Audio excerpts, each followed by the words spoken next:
So hello kabagas ng kakakang, ito naman po tayo sa ating luto-lutuan. For today's video po, magluluto po tayo ng ginataang isda.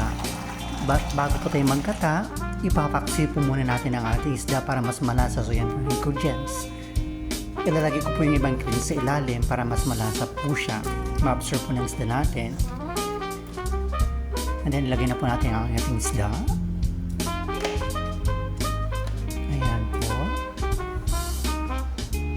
Tapos ilagay po natin yung remaining ingredients sa ibabaw.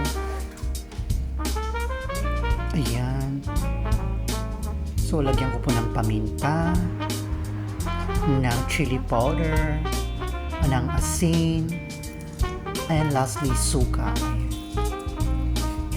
Pagkatapos po maglagay ng suka, so isasalang na po natin siya. Papaksiw na po natin siya. So ayan, kumukulo na po. Konting pakulo lang po, din ilalagay na po natin yung gata ng kinuha.